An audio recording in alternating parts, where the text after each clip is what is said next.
NHAI को धन्यवाद देवा को चाहिए। आदरणीय मंत्री श्री नितिन गडकरी जी को धन्यवाद देवा को चाहिए।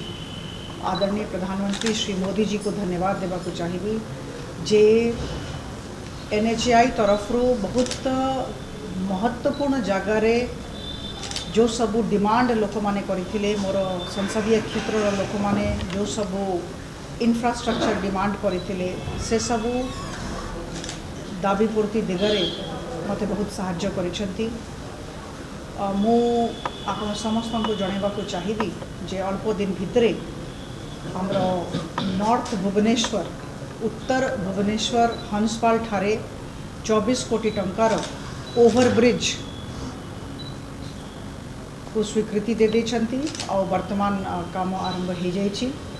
द्वितीय कथा मल्लीपड़ा खुर्दा पाखरे बहुत दिनर दाबी थिला स्थानीय लोक मानकर जे सेठी गोटे व्हीकल अंडरपास हो आ बारंबार लेखा जाउथिला किंतु हो नथिला। तापरे मु धन्यवाद देवी एनएचएआई को तांको संगे मु आलोचना करी आ सेटा भी सैंक्शन हो जाइछि। मल्लीपड़ा खुर्दा पाखरे गोटे व्हीकल अंडरपास हमरो हबो। आ तृतीय कथा जोटा कि वर्तमान पर दिन खबर पाई चिट्ठी भी मो हाथ में आसी जाइछि।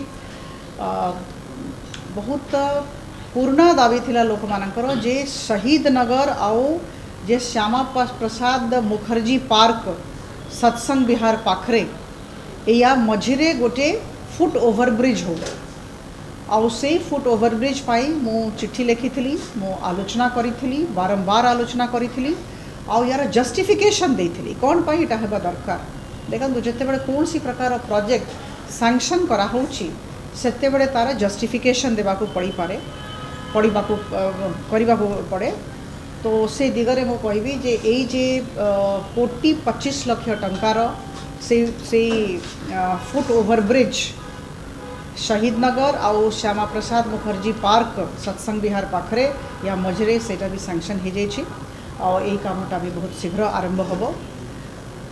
जो जगार जो प्रकार एनएचएआई रो इंफ्रास्ट्रक्चर दरकार मु आप समस्त को जनवा को चाहे जे आमर बंधुगण मोर संसदीय क्षेत्र लोक मैंने आसती एप्लिकेशन दियंती तापरे एनएचएआई रो कर्तृपक्ष सेठी जानती सेठी देखती जे फिजिबिलिटी अच्छी कि नहीं हेबा कथा कि नुहे आउ तापरे जदि फिजिबिलिटी रिपोर्ट सकारात्मक बाहरुची ताले से सब काम टेकअप करा जाउची। लोकप्रतिनिधि हिसाब रे मोर काम अच्छी लोकंर दाबी ठीक भाव रे जस्टिफिकेशन सहित कर्तृपक्ष सम्मुख रे उपस्थापित करवा जोटा मु बारंबार करुची आ मु भाबुची आगामी दिन रे आहुरी गोटे अनुरोध करिछि से दिगरे भी यदि एनएचएआई या को फिजिबल पाइबे ताले निश्चित भाव रे करिवे मोर आशा और विश्वास। होटल क्राउन सामना रे गोटे फ्लाईओवर हेबा कथा एटा बहुत दरकार बहुत एक्सीडेंट होउची आउ सेठीकार बहुत स्थानीय बासिंदा माने बहुत संख्या रे मो पाको आसीथिले।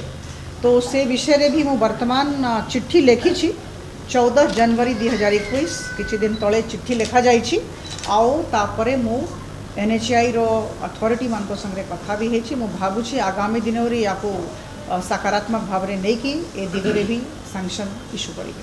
मो कहबा को चाहे जे जमती आदरणीय प्रधानमंत्री जी कहती बारंबार कहती जे आमे विकास रो राजनीति करवा। Development is the main agenda.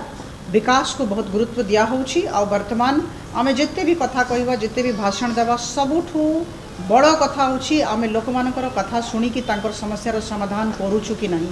मु भाबुछि कौन सी लोक प्रतिनिधि थांतु तांकर सबुठू बड़ दायित्व एटा। तो मु भाबुछि से दिगरे मु चेष्टा चलैछि जेते लोकों को सांगरे अभियोग शुनानी रे भाग नहीं पारे भी मु चेष्टा करुछि। मोर कार्यालय रे भी लोक माने बहुत संख्या आसंती मु प्रत्येक पंचायत प्रत्येक वार्ड बुलिबा पई आरंभ करिछि।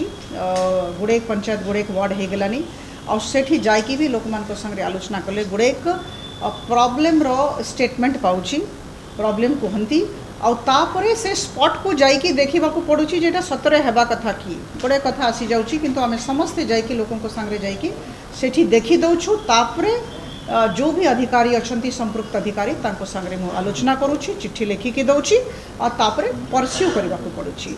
तो मु ministry of road transport and highways मंत्री को आदरणीय नितिन गडकरी जी को आंतरिकता सहित धन्यवाद देवाक चाहिए जे यही अल्प दिन भितर मोर संसदीय क्षेत्र में 4टा प्रोजेक्ट सैंक्शन कर।